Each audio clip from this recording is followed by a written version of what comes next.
Hello students, class 10th के physics में आप ये लाइव क्लास है फिजिक्स की। आप सभी का स्वागत है इस लाइव क्लास में। और आपका चैप्टर 4 फिजिक्स में चल रहा है, विद्युत धारा के चुंबकीय प्रभाव। अब हम इसके प्रश्न उत्तर जो अध्याय के अंतर्गत प्रश्न हैं उनके हम उत्तर लिख रहे हैं इस समय, यानी प्रश्न उत्तर हम इस समय कर रहे हैं। तो हम पेज नंबर 257 पे हैं अब इस समय। कल इसका पहला प्रश्न मैंने करा दिया था, 256 में पहला प्रश्न है और दूसरा तीसरा 257 में है। तो इसको आप देख लीजिए। तो शुरू करते हैं पेज 257 का सवाल नंबर 2। इसमें क्या है, यदि किसी क्षेत्र में चुंबकीय क्षेत्र एक समान है तो इसे निरूपित करने के लिए आरेख खींचिए। यानी एक समान चुंबकीय क्षेत्र को निरूपित करने के लिए आरेख खींचना है। तो अगर आपको ध्यान हो तो ये बात मैंने आपको बताई थी और शायद मैंने पिछले पार्ट में ये चुंबकीय क्षेत्र खींच कर ये बताया था। देखो, चुंबकीय क्षेत्र अलग अलग प्रकार से आपने 3 डेरिवेशन किए हैं। धारावाहिक परिनालिका के कारण उत्पन्न चुंबकीय क्षेत्र, बंद वृत्ताकार पाश के कारण उत्पन्न चुंबकीय क्षेत्र, और आपका सीधे धारावाही चालक के कारण उत्पन्न चुंबकीय क्षेत्र। और तीनों प्रकार के जो क्षेत्र थे वो बिल्कुल अलग अलग प्रकार के थे। आपको ध्यान होगा जो पिछले मैंने वीडियो कराई थी, इसमें पिछले पार्ट में हम सब ये पढ़ चुके हैं। एक समान चुंबकीय क्षेत्र को हम कैसे दर्शाते हैं, तो उसके लिए हम समांतर रेखाएं खींचते हैं समान दूरी पर। तो इसका उत्तर लिखते हैं। अब पेज आपका है 257 पे, हमारे समय पेज 257 पे आपका दूसरा है ये। तो एक समान चुंबकीय क्षेत्र को दर्शाने के लिए क्या करते हैं, समान दूरी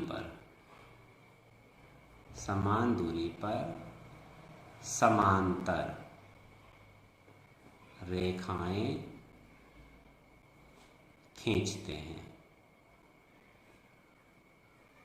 या ऐसे भी लिख सकते हैं, समान दूरी पर समांतर रेखाओं द्वारा एक समान चुंबकीय क्षेत्र को दर्शाया जाता है। तो इस तरह से खींचते हैं। डायरेक्शन आप कैसे बना सकते हैं, मैं तो हाथ से बना रहा हूँ, तो समान दूरी इतनी हो भी नहीं सकती, पर आप स्केल से समान दूरी लेकर बनाइए तो बिल्कुल आपका सही बनेगा। ये एक समान चुंबकीय क्षेत्र को दर्शाने का तरीका है। ये चुंबकीय क्षेत्र को अलग अलग प्रकार के आपने चुंबक में देखा होगा, कल मैंने बताया था। ये देखो, कल ये है, ये देखो उसके कितना अलग है। ये किसका, क्षण चुंबक द्वारा उत्पन्न चुंबकीय क्षेत्र। और आपको पिछले टॉपिक अगर याद हो एक बार को हल्का, तो मैं आपको बता देता हूँ। मैं अभी देखता हूँ इसमें, ये देखो, वृत्ताकार पाश के कारण उत्पन्न चुंबकीय क्षेत्र ऐसा था। देखो कितना अलग था, बीच में एक सरल रेखा थी, इस सरल रेखा के ऊपर और नीचे कई संकेंद्रीय वृत्त आपके बने थे, इस तरह से अलग अलग। तो सबका चुंबकीय क्षेत्र जो है अलग अलग प्रकार से है। ये हम किस प्रकार से देख सकते हैं, या तो आप कंपास को इसके क्षेत्र में आप इसको गति कराएंगे तो जिधर उसकी सुई की नोक जाएगी कंपास की, आपको यही फिगर बनाएगा, मतलब ये चित्र आपको अपना पे, इस पर आप पेंसिल चलाते रहिए आगे आगे, जिसकी नोक में जाएंगे तो आपको ये चित्र प्राप्त होंगे। और ये क्षण चुंबक का ऐसा था। देखो सबका अलग अलग है, आपको एक साथ इसलिए दिखा रहा हूँ कि आपको थोड़ा ध्यान आ जाएगा। फिर सीधे धारावाही चालक के कारण उत्पन्न चुंबकीय क्षेत्र देखो कैसा था, कई सारे वृत्त थे, बिल्कुल वृत्ताकार, कई सारे संकेंद्रीय वृत्त। तो सबका चुंबकीय क्षेत्र अलग अलग है। ये एक समान चुंबकीय क्षेत्र नहीं है, इसके पास में घने घने आएंगी ये लाइनें, यानी यहाँ पे प्रबल है, और जितनी दूर जाएंगे चुंबकीय क्षेत्र उतना ही दुर्बल यानी कम प्रबल होगा, क्योंकि ये जो चुंबकीय बल रेखाएं ये दूर दूर आएंगी। फिर ऐसे इसमें भी था आपका, जो मैंने कल बताया था, ये दूर दूर जाएंगे, यहाँ पे को पास पास रहेंगी। तो चुंबकीय क्षेत्र ये एक समान नहीं है, कुल मिला के आप ये समझ सकते हैं इससे, ठीक है। तो ये आपको हो गया एक समान चुंबकीय क्षेत्र, और इसमें चाहता लिख सकते हैं यहाँ पे एक समान चुंबकीय क्षेत्र। बहुत छोटे छोटे प्रश्न इससे बन के आते हैं, और आप एग्जाम में आएंगे तो आप कर भी सकते हैं। और आप बिल्कुल, कुछ बच्चे इतने लापरवाह होते हैं कि अगर ये भी पूछा जाए कि एक समान चुंबकीय क्षेत्र को कैसे दर्शाया जाता है तो इसका उत्तर भी नहीं दे पाते। तो इससे साफ ये स्पष्ट हो जाता है कि साल भर उन्होंने छोटी छोटी यानी किताब ढंग से पढ़ी नहीं, कुछ पढ़ाई पे ध्यान दिया ही नहीं। छोटी छोटी बातें तो आप बता ही सकते हैं। तो ये तब होता है जब आप बिल्कुल ईमानदारी से पढ़ाई कर रहे हैं। और इस साल तो वैसे भी स्कूल खुले ही नहीं है, जो कुछ आप पढ़ रहे हैं ऑनलाइन ही पढ़ रहे हैं, जैसा भी पढ़ रहे हैं। तो पढ़ाई तो समझो उतनी अच्छी नहीं होगी आपकी। ठीक है, चलो आगे देखिए फिर। अब आपका है क्वेश्चन नंबर 3। क्वेश्चन नंबर 3 में आप देखिए, इसी पेज का है कि किसी विद्युत विकल्प इसमें किसी विद्युत धारावाही सीधी लंबी परिनालिका के भीतर चुंबकीय क्षेत्र शून्य होता है, इसके सिरों की ओर जाने पर घटता है, इसके सिरों पर जाने पर बढ़ता है, सभी बिंदुओं पर समान होता है। तो धारावाही लंबी परिनालिका के जो भीतर चुंबकीय क्षेत्र है, इसके सिरे की ओर जाने पर क्या होता है, ये घटता है। ठीक है, तो ये आपको इसका ये है, तो लिखना चाहें तो इसे लिख सकते हैं। तो आपका क्या है, सीधे धड़कन लिख देते हैं इसको। ये आपका है तीसरा, विद्युत धारावाही सीधी लंबी परिनालिका, ये तीसरे का आंसर है। अब मैं परिनालिका वाला आपको चित्र दिखाऊंगा, आपको ध्यान आ जाएगा किस वाले डेरिवेशन से ये संबंधित है। विद्युत धारावाही सीधी लंबी, विद्युत धारावाही सीधी लंबी परिनालिका के भीतर चुंबकीय क्षेत्र के भीतर चुंबकीय क्षेत्र इसके सिरे की ओर जाने पर, इसके सिरे की ओर जाने पर घटता है। ये इसका सही विकल्प है। ठीक है, ये इसकी बात हो रही है सीधे लंबी आपकी धारावाही परिनालिका। तो धारावाही परिनालिका आपकी कौन सी थी, अगर आपको मैं इसमें दिखाऊं तो ये है, देखो यही तो आपका चित्र, इसमें तो बहुत अच्छे तरीके से बना रखा है ये। ठीक, तो इसमें आपका ये है, इसमें एक चीज़ और है, आप चाहे तो अपनी बुक में इसे निशान लगा लेना। देखो इसमें क्या है, परिनालिका के भीतर सभी बिंदुओं पर चुंबकीय क्षेत्र समान होता है। मैंने आपको ये बात उस समय बताई थी। 1 नंबर का क्वेश्चन है, 1-2 बार बोर्ड में आ रखा है कि परिनालिका के भीतर चुंबकीय क्षेत्र कैसा होता है। तो उत्तर है कि परिनालिका के भीतर सभी बिंदुओं पर चुंबकीय क्षेत्र समान होता है। ठीक है, परिनालिका के भीतर एक समान चुंबकीय क्षेत्र, 2 बार लिखा हुआ है, देखो इसको। ठीक है, तो ये छोटी छोटी बातें हमें कब पता चलती हैं, जब हम डेरिवेशन को ढंग से समझते हैं, इसके नोट्स बनाते हैं। और छोटे छोटे, इतना लंबा डेरिवेशन आने की संभावना कम रहती है, लेकिन इसमें से जो छोटे छोटे प्रश्न आपके बन सकते हैं वो आपके आते हैं। ठीक है ना, तो इसको आप देख लेना, याद रख लेना इन चीज़ों को। अब आपके आते हैं पेज नंबर आपका है 259 पर आ गया। तो इसका प्रश्न देखिए आप, किसी प्रोटॉन का निम्नलिखित में से कौन सा गुण किसी चुंबकीय क्षेत्र में मुक्त गति करते समय परिवर्तित हो जाता है। तो यहाँ पे प्रोटॉन जो है वो धनावेश वाला होता है, तो इसमें जो चुंबकीय क्षेत्र में वो गति करेगा, तो क्या लिखा है, चुंबकीय क्षेत्र में मुक्त गति करते समय परिवर्तित, उसका कौन सा गुण परिवर्तित होगा। तो देखो जब वो गति करेगा तो उसका वेग और संवेग, ये उसके क्या होंगे, परिवर्तित हो जाएंगे। वेग और संवेग दोनों आपके क्या हैं, सदिश राशि हैं ये, तो ये से परिवर्तित हो जाएंगे। ठीक है, तो इसमें ध्यान रखना, मैं लिखा दे रहा हूँ, प्रोटॉन जब किसी चुंबकीय क्षेत्र में गति करेगा तो परिवर्तन किस किस में हो सकता है, उसके वेग और संवेग में, क्योंकि वेग सदिश राशि है, संवेग भी आपकी सदिश राशि है। ठीक है, द्रव्यमान उसका बदलेगा नहीं, चाल उसके बदलेगी नहीं। वेग, और वेग मतलब दिशा से निर्भर है, उसका दिशा, वेग का वेग दिशा पे निर्भर है, सदिश राशि दोनों। ठीक है, अब क्वेश्चन नंबर 2 पे आप देखिए, क्रियाकलाप 30.7 के हमारे विचार में क्षण AB का विस्थापन किस प्रकार प्रभावित होता है यदि क्षण AB में प्रवाहित विद्युत धारा में वृद्धि हो जाए, अधिक प्रबल नाल चुंबक प्रयोग की जाए और क्षण AB की लंबाई में वृद्धि कर दी जाए। बहुत आसान है ये, बस आप थोड़ा समझ लीजिए, इसको लिखने में तो कोई दिक्कत नहीं आएगी, बस आप पहले समझ लीजिए। ये हमारा कौन सा डेरिवेशन था, अगर आपको याद हो तो आपका डेरिवेशन था ये 13.7 यानी नाल चुंबक वाला। मैं आपको चित्र दिखा देता हूँ इसका, ये हमने उस समय बनाया था। जिन्होंने पिछली क्लास सारी अटेंड की हैं इस पार्ट की तो ध्यान होगा।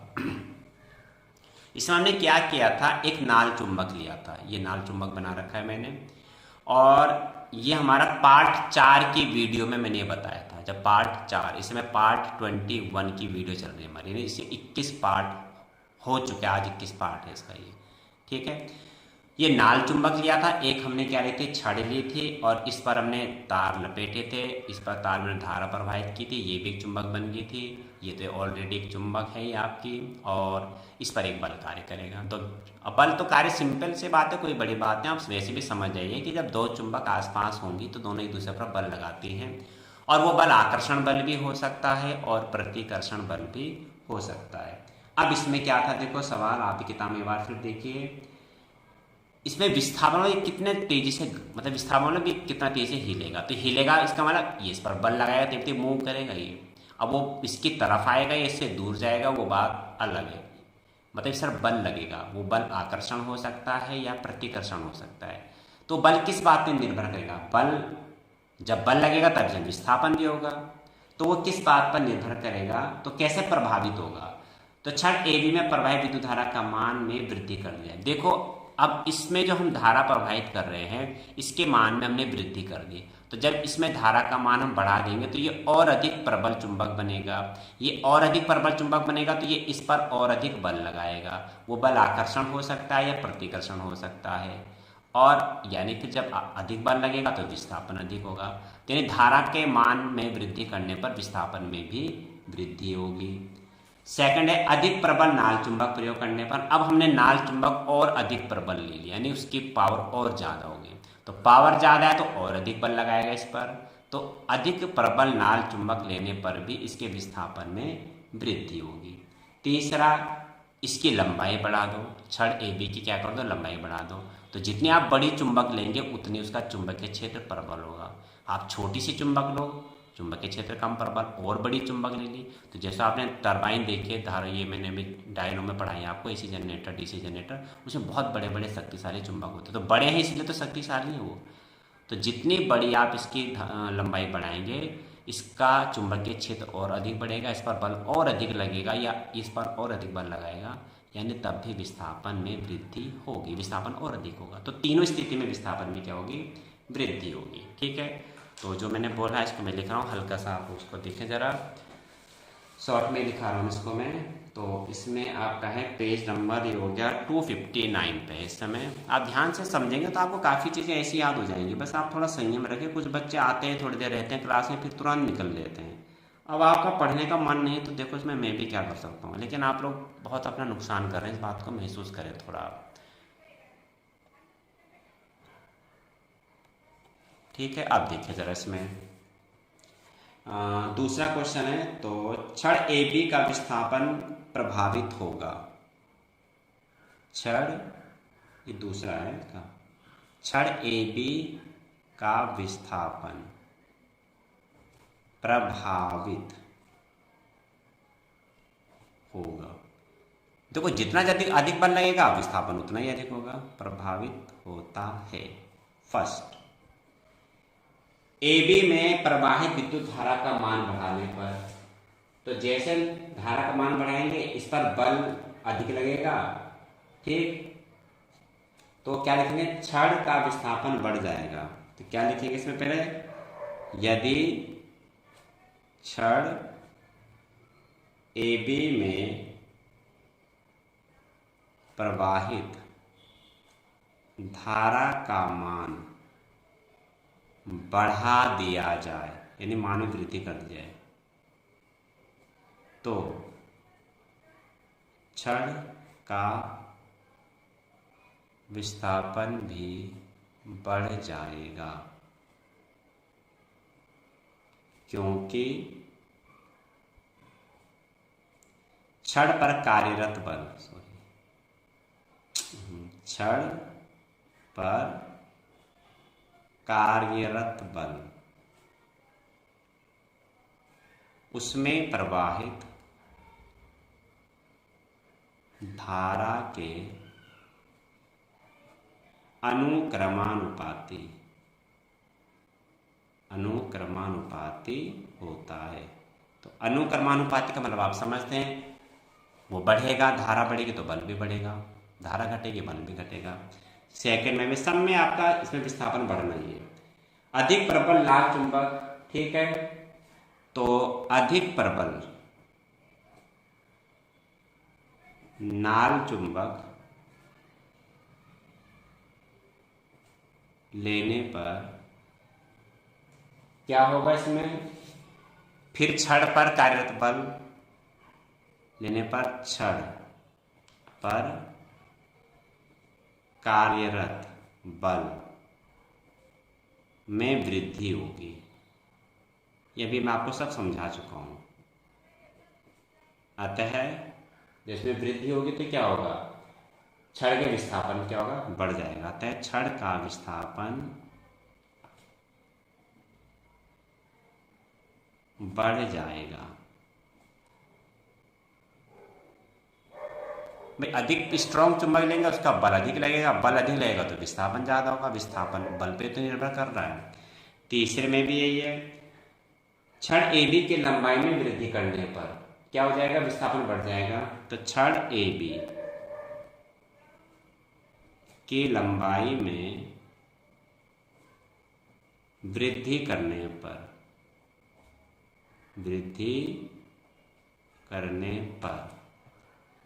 इस पर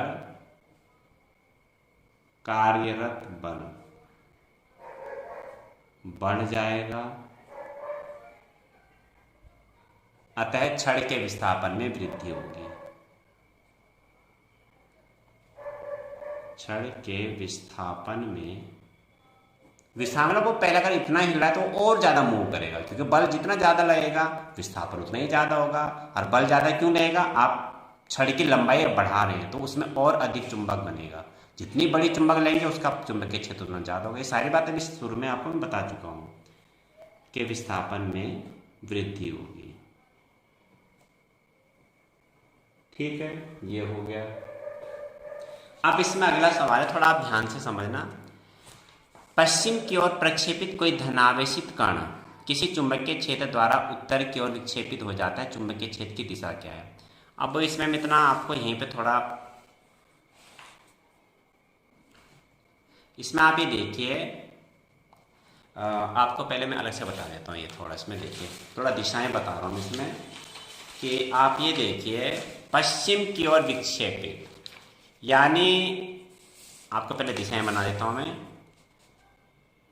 आसानी इतना मुश्किल है, थोड़े आप बात समझिए। ये हो गया इधर पूरब, इधर हो गया पश्चिम, और इधर आपका हो गया उत्तर, पूरब पश्चिम, ये हो गया उत्तर, सॉरी नॉर्थ, ये हो गया दक्षिण, वे साउथ, ये हो गया। ठीक, पूरब पश्चिम उत्तर दक्षिण, ये इसको दिशाएं याद नहीं रहती तो ध्यान रखना। पूरब भारत के नक्शे में इधर पश्चिम बंगाल है, पर है वो पूरब की तरफ, ध्यान रखना। नाम पश्चिम बंगाल है किधर, पूरब की तरफ, पूरब पश्चिम, और यहाँ पर होगा दाहिने हाथ की तरफ दक्षिण उत्तर। आप सीधा पूरब की तरफ मुँह करके खड़े हो जाओ, पीठ पीछे पश्चिम होता है, दाहिने हाथ की तरफ दक्षिण होता है, बाएं हाथ की तरफ उत्तर होता है। ठीक है, अब इसमें आप ये देखिए, सवाल को मैं पढ़ रहा हूँ, अब मैं किताब बार बार कैमरे के सामने नहीं कर पाऊंगा, आप इसको अपनी किताब में देखिए। इसलिए कहता हूँ जब आप क्लास शुरू होते हैं आप किताब अपने सामने रखें। पश्चिम की ओर प्रक्षेपित कोई धन आवेशित कण, यानी कोई धन आवेशित कण पश्चिम यानी इधर को जा रहा है, इधर को। ठीक, अल्फा कण किसी चुंबकीय क्षेत्र द्वारा उत्तर की ओर विक्षेपित हो जाता है। अब ये विक्षेपित हो गया उत्तर की, इधर को जा रहा है, ये उत्तर है ना, देखो नॉर्थ, उत्तर की ओर जा रहा है, अभी इधर जाना शुरू किया था और अब इधर की ओर जा रहा है। ठीक है, चुंबकीय क्षेत्र की दिशा क्या होगी। अब धनावेशित कण अगर इधर को जा रहा है तो धनावेशित कण की दिशा में ही धारा की दिशा होती है। एक चीज आप हमेशा ध्यान रखना, इलेक्ट्रॉन जो होते हैं वो आवेश, मतलब जो धारा के वाहक होते हैं वो इलेक्ट्रॉन होते हैं, उस पर ऋणावेश होता है। इलेक्ट्रॉन अगर इस दिशा में चल रहे हैं तो धारा की दिशा हम उसके विपरीत लेते हैं, धन आवेश की दिशा में ही हम धारा की दिशा लेते हैं, जबकि ये भी एक विरोधाभास है। जबकि इलेक्ट्रॉन जो है वो आवेश यानी धारा के वाहक है, पर धन आवेश की दिशा में क्या लेते हैं, यानी इलेक्ट्रॉन की दिशा के विपरीत दिशा में धारा की दिशा लेते हैं, ये ध्यान रखना।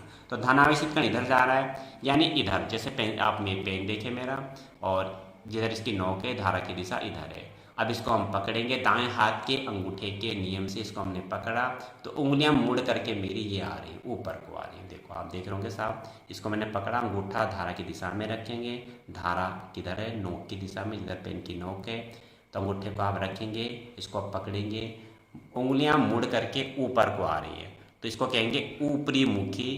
यहाँ पे ऊपरी मुखी नहीं, यहाँ पे तो आपके विकल्प हैं।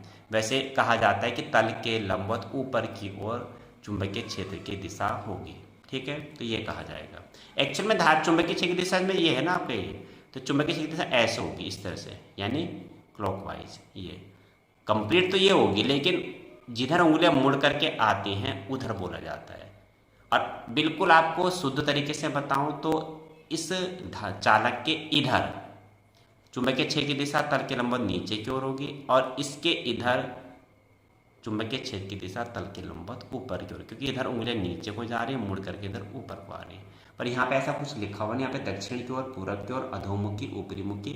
तो जब इस तरह से आपके विकल्प हैं तो आपको ये देखना है कि फाइनली यानी आपकी जो उंगलियां मुड़ करके किधर आ रही हैं उधर ही चुंबकीय क्षेत्र की दिशा होगी। तो इधर हम अंगूठा धारा की दिशा में रखना है और उंगलियां मुड़ करके ये आ रही हैं तो ये कहते हैं ऊपरी मुखी, ऊपर को आ रही है ना, देखो ये बस ये है। तो इसमें क्या आएगा, ऊपरी मुखी आएगा। जिसे लिखा नहीं रहा हूँ मैं, केवल विकल्प है आपका, ये मैंने आपको ये समझा दिया है। तो आपका सवाल ये था, ये अपनी किताब में देख लेना, तीसरा सवाल है ऊपरी मुखी, इसमें आप लिख देंगे, ठीक।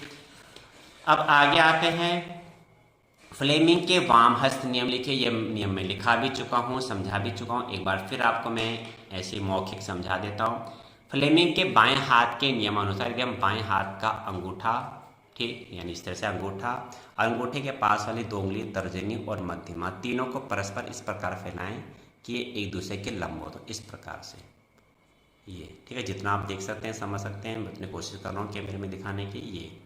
ये लंबवत है।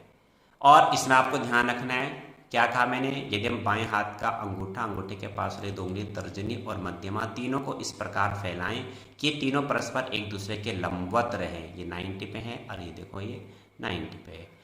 तथा मध्यमा उंगली विद्युत धारा की दिशा में हो, तर्जनी उंगली चुंबकीय क्षेत्र की दिशा में हो तो अंगूठा चालक पर लगने वाले बल की दिशा को इंगित करेगा। मैंने बहुत अच्छी तरह समझाया था, ये विद्युत धारा है, ये चुंबकीय क्षेत्र है और ये चालक पर लगने वाले बल की दिशा को बताएगा, ठीक। ये हो गया। मोटर का सिद्धांत क्या है, मैं फिर वर्बली बता देता हूँ। जब किसी कुंडली को एक समान चुंबकीय क्षेत्र में रखकर उसमें धारा प्रवाहित की जाती है, ध्यान रखना, घुमाना नहीं है, घुमाना होता है जनरेटर में। मोटर में क्या होता है, धारा प्रवाहित करते हैं।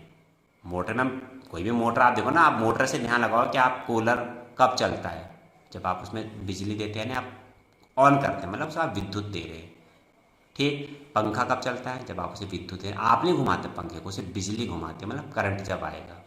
तो ध्यान रखना, जब किसी एक समान चुंबकीय क्षेत्र में रखकर किसी कुंडली में धारा प्रवाहित की जाती है तो कुंडली पर एक बल युग्म कार्य करने लगता है जो कुंडली को उसके अक्ष पर घुमाने का प्रयास करता है। और यदि कुंडली अपने अक्ष पर घूमने के लिए स्वतंत्र है तो वह घूमने लगती है। इस तरह से चित्र में बना रखा है, यानी कुंडली को दी गई विद्युत ऊर्जा यांत्रिक ऊर्जा में परिवर्तित हो जाती है, ठीक। विद्युत मोटर में विभक्त वलय की क्या भूमिका है, ये भी मैं आपको बता चुका हूँ। अब इसमें आपको हल्का मैं वर्बल इसको फिर बता रहा हूँ कि विभक्त वलय जो आपके होते हैं, इसमें विभक्त वलय का जो कार्य है, कुंडली में धारा की दिशा को एक समान रखना है, ठीक है। तो वो इस तरह से धारा की दिशा बदलती है कि कुंडली में एक समान बहे।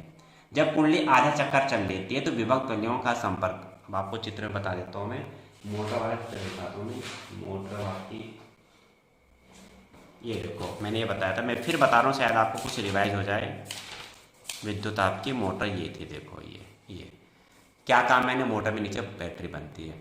जब कुंडली आधा चक्कर पूर्ण कर लेती है तो विभक्त वलयों का जो संपर्क है, इसका संपर्क यहाँ आ जाएगा, ये विभक्त वलय इधर आ जाएगा और ये विभक्त वलय इधर चला जाएगा। इनका आधे चक्कर के बाद इनका पुरुषों से संपर्क हट जाएगा और विपरीत पुरुषों से, यानी ये वाला ऐसे इधर आ गया, हर आधे चक्कर के बाद विपरीत पुरुषों से इनका संपर्क जुड़ जाता है। और इसके कारण कुंडली में जो धारा की दिशा सदैव इस प्रकार बनी रहती है, कुंडली में धारा की दिशा सदैव इस प्रकार बनी रहती है कि कुंडली पर एक ही दिशा में बल लगे, अर्थात कुंडली एक ही दिशा में घूमती रहे।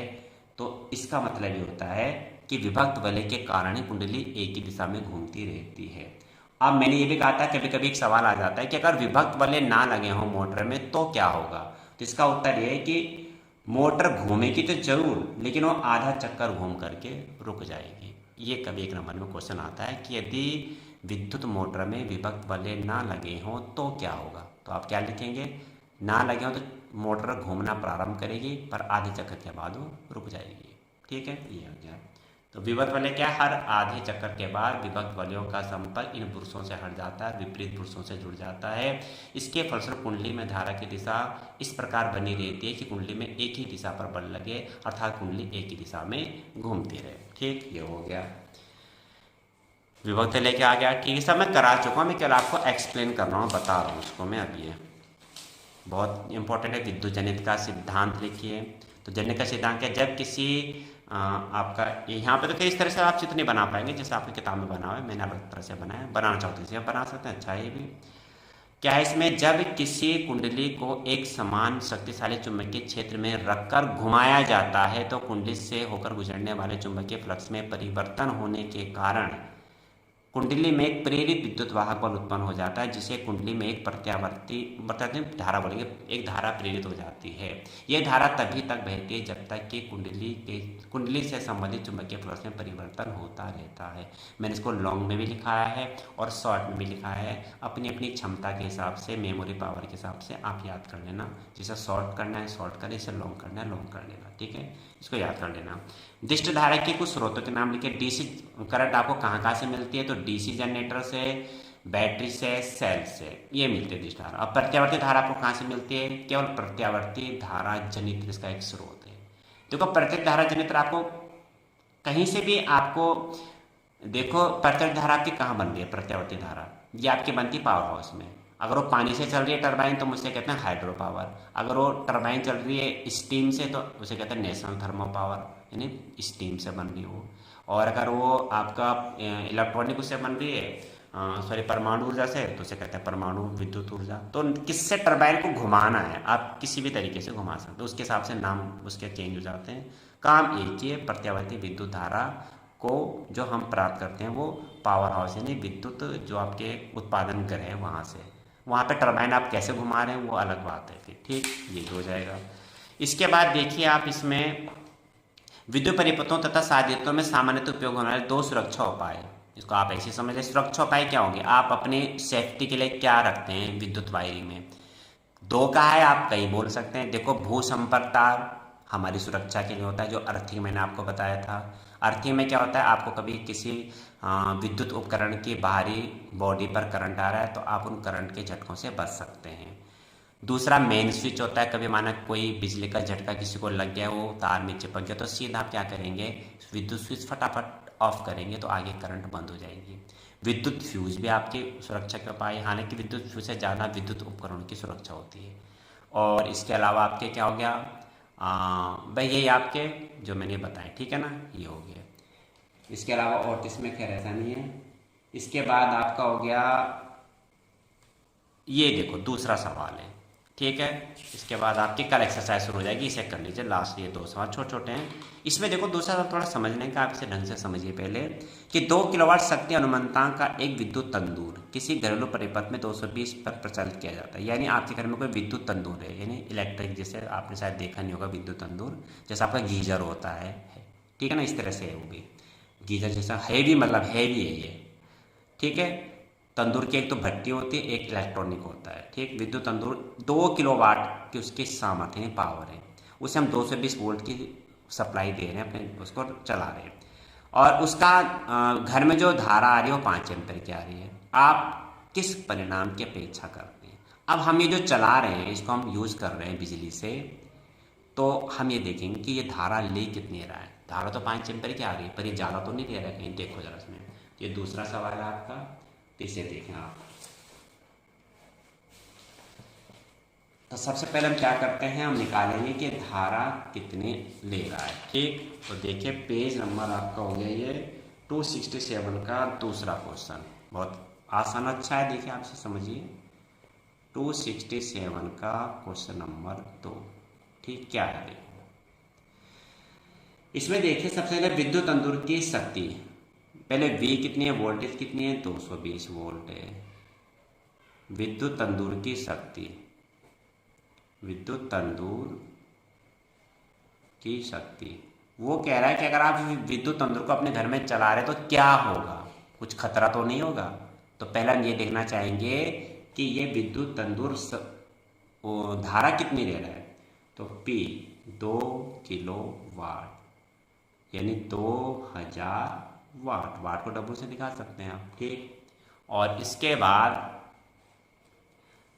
विद्युत तंतुर में प्रवाहित धारा, हम ये निकाल रहे हैं, विद्युत तंतुर में प्रवाहित धारा I बराबर कौन सा सूत्र P/B। P बराबर VI होता है ना आपका, आपने याद किया होगा। ये आपके थे विद्युत वाले पार्ट में से, पिछले पार्ट में इससे बना आपका। P है 2000 और ये है 220। कितना गया, 0 से 0 कट गया, ये आपका गया 100/11। और 100/11 में आपका ये आ गया, लगभग आएगा 1199, 1 बचा 0, 1199 समथिंग कितना आ जाएगा आपका ये एम्पियर। अब आप ये देखो कि उस विद्युत तंतुर का आपने यूज़ किया, यानी आपने बिजली में उसको आप यूज़ कर रहे हैं उसको। और बिजली जब आप उसको यूज़ कर रहे हैं, बिजली वाला तो बिजली तो लगाएंगे, आप उसमें बिजली तो देंगे। वो धारा ले रहा है 9 एम्पियर की, 9 से भी थोड़ी ज़्यादा है लेकिन आप 9 एम्पियर कह सकते हैं।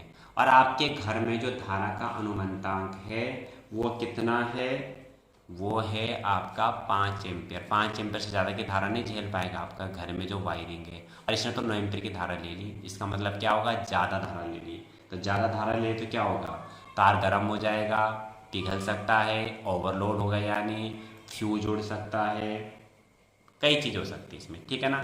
तो हम क्या लिखेंगे, घरेलू विद्युत परिपथ का, तो ये इतनी धारा ले रहा है, तो हम लिखें चूंकि विद्युत तंतुर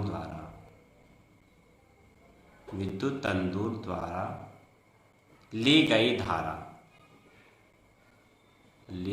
धारा कितनी ले रहा है, ये 9.09 एम्पियर है।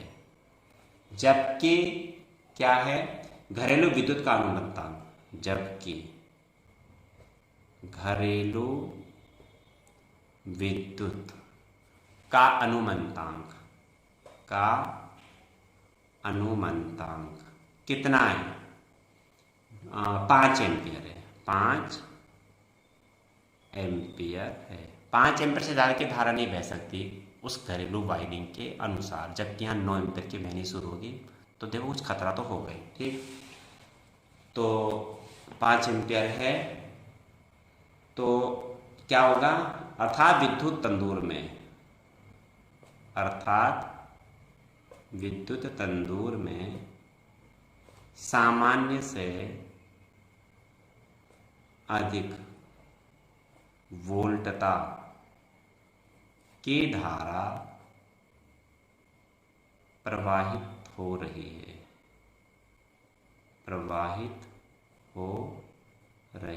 है। तो क्या होगा, अतः तार गर्म हो जाएंगे, और क्या हो सकता है, तथा फ्यूज तार गलकर टूट जाएगा। भाई ओवरलोड जब भी होगा, सबसे पहले फ्यूज तार आपका क्या होता है, गलकर, नहीं फ्यूज उड़ जाता है, जैसे हम आम भाषा में कहते हैं फ्यूज उड़ गया। तो ये आपको अगर एक छोटा सा क्वेश्चन हो रहा है, इसको तो आपको मैं ऐसे बता देता हूँ कि घरेलू विद्युत, आप देख लीजिए इसमें, घरेलू विद्युत परिपथों में अति भारण से बचने के क्या सावधानी बरतनी चाहिए, यानी आपके घर में ओवरलोड ना हो। तो ओवरलोड ना हो तो इसके लिए हमें देखना चाहिए कि हमने जितनी आकलन किया था अपनी ऊर्जा का घर में, उससे अधिक ऊर्जा की खपत नहीं होनी चाहिए, ठीक है ना। तो और इसके लिए फिर हम इसकी सेफ्टी भी होती, कभी कभी तो मेन स्विच आपका लगा होना चाहिए। फेज फ्यूज तार जुड़ा होना चाहिए। देखो फेज तार में हमेशा फ्यूज तार जुड़ा होता है। इसको मैं लिखा दे रहा हूँ, आप ऐसे सुन लीजिए। तो इसमें क्या है, आप चाहे तो वैसे लीजिए, मैं बोल रहा हूँ कि घरेलू विद्युत परिपथों में अतिभारण से बचाव के लिए हमें निम्न सावधानी बरतनी चाहिए। फर्स्ट, पहले से आकलित ऊर्जा से अधिक ऊर्जा की खपत नहीं करनी चाहिए, जिस कारण से कि अतिभारण होने की संभावना होती है। यानी हमने इतना, अब हमने अपने ड्राइंग रूम में हिसाब लगा रखे हैं हीटर नहीं जलाएंगे, हमने वायरिंग वैसी कर रखी पतले तारों की, और वहाँ हीटर क्यों जलाना, अगर जलाएंगे तो फिर अतिभारण ही ओवरलोड तो हो गई। दूसरा, घर में घरेलू परिपथ में सुरक्षा साधित्रों का क्या होता है का प्रयोग होना चाहिए, जैसे मेन स्विच लगा होना चाहिए। तीसरा, फेज तार के साथ में श्रेणी क्रम में क्या होता है, उचित सामर्थ्य का फ्यूज तार जुड़ा होना चाहिए। ये 3 मैंने बता दिए, ठीक है। बस आज इतना ही हो गया आपका। कल इसकी एक्सरसाइज शुरू होगी, कल ये पार्ट आपका फिनिश हो जाएगा। तो इसको आप ढंग से, जितना मैंने कहा है, इसको तैयारी कर लेना, इसको पढ़ लेना। और जो मेन टॉपिक हैं मैं फिर बता रहा हूँ, आप जब भी आप तैयारी करें लिख कर करें। और 3 चित्र, 3 नहीं 4 हो गए, सॉरी, अब तो एसी जनरेटर, डीसी जनरेटर, विद्युत मोटर और घरेलू विद्युत वायरिंग, जो मैंने आप लास्ट टॉपिक कराया था, वो आप ढंग से तैयारी कर लेना, ठीक है। कल फिर मिलेंगे लाइव क्लास में। हाँ, फिर मैं कह रहा हूँ आप एक टाइम टेबल अपना निर्धारित कर लें और 5 विषय पे ध्यान दें। हिंदी भी पढ़े, अंग्रेजी भी पढ़े, सामाजिक भी पढ़े। इनको आप बिल्कुल पढ़ते नहीं हो, इनको आप बहुत हल्के में लेते हो। तो इनको आप डेली 5 विषय का आप अध्ययन करें, तभी आपकी अच्छी परसेंटेज आएगी। केवल गणित और विज्ञान से ही आपका भला नहीं होने वाला है। हर विषय को अहमियत है, हर विषय आपकी परसेंटेज बनाने में पूरा योगदान करती है, ठीक है। कल फिर मिलेंगे लाइव क्लास में। घर में रहें, सुरक्षित रहें और मन लगा करके पढ़ाई करें। जितनी बातें बोली जा रही हैं उनका आप अनुपालन करें।